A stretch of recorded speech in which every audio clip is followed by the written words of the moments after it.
வணக்கம். நாளைய தினம் 14/4/2026 ஆண்டு சித்திரை மாதம் முதல் நாள். நாளைய தினம் தமிழ் புத்தாண்டு நல்வாழ்த்துக்களை தெரிவித்துக் கொள்கிறேன். நாளைக்கு நம்ம வீட்டில் பாயசம், வடை, சர்க்கரை பொங்கல் மற்றும் மாங்காய், வேப்பம்பூ, வெல்லம் போட்டு கலந்த பச்சடி செய்வோம். அதாவது துன்பங்களை சமமாக கருத வேண்டும் என்ற ஐதீகத்துக்காக நம்ம மாங்காய் வேப்பம்பூ பச்சடி நம்ம நாளைக்கு செய்வோம்.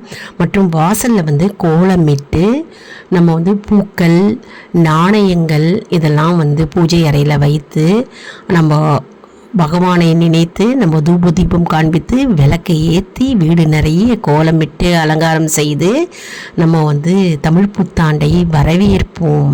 மிகவும் அற்புதமான நாளைக்கு சித்திரை மாதம் 1ஆம் தேதி பிறக்கிறது.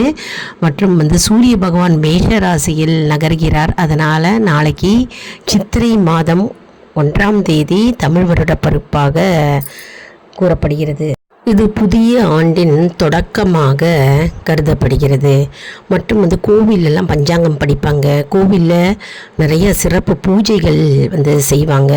மற்றும் நாளைக்கு முருகப்பெருமான் செவ்வாய்க்கிழமையில் வந்திருக்கு இல்லையா, அதுவும் முருகப்பெருமானுக்கே உரிய நாளாக கருதப்படுகிறது. அதனால் நாளைக்கு தமிழ் புத்தாண்டு செவ்வாய்க்கிழமையில் வருவதால் முருகப்பெருமான் நமக்கு என்ன செய்தி நமக்கு தந்திருக்கிறார் அப்படின்றத ஆர்வமாக யாரெல்லாம் விரும்பி கேட்கணும் அப்படின்னு விருப்பப்படுறவங்க கீழே லிங்க் கொடுத்துருக்கு. அதாவது முக்கோண வடிவத்தில் இருக்குங்க. அதை டச் பண்ணிங்கன்னா லிங்க் ஓப்பன் ஆகும். நீங்கள் அதில் பார்த்து பலனடையலாம்.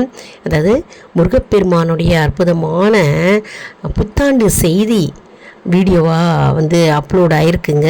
நீங்கள் அதை டச் பண்ணிங்கன்னா நீங்கள் போய் பார்த்து பலனடையலாம். மற்றும் நாளைய தினம் நம்ம புத்தாடையை அணிந்து மிகவும் நம்பிக்கையுடனும் மற்றும் பக்தியுடனும் நம்ம நாளைய தினம் புத்தாண்டை நம்ம வரவேற்று நம்ம சிறப்பாக கொண்டாட வேண்டும். மேலும் பூஜை ரூமில் மா, பலா, வாழை பழங்களை வைத்து வெற்றிலைப்பாக்கு, பழம், பூக்கள், நாணயங்கள் வைத்து கண்ணாடியும் வச்சு தாம்பூலம் வைத்து நம்ம பகவானை நம்ம வழிபடுவோம். மற்றவர்களுக்கும் நம்ம நாளைக்கு தாம்பூலம் கொடுக்கலாம். இதுவே விஷு கனி அதிர்ஷ்டத்தையும் நன்மைகளையும் தரும் என்று நம்பப்படுகிறது. மேலும் நாளைய தினம் நம்ம உற்றார் உறவினர்களுக்கு நம்ம வாழ்த்துக்களை பகிர்வோம். நம்ம சேனலை லைக் பண்ணுங்கள், ஷேர் பண்ணுங்கள், சப்ஸ்கிரைப் பண்ணுங்கள். நன்றி, வணக்கம்.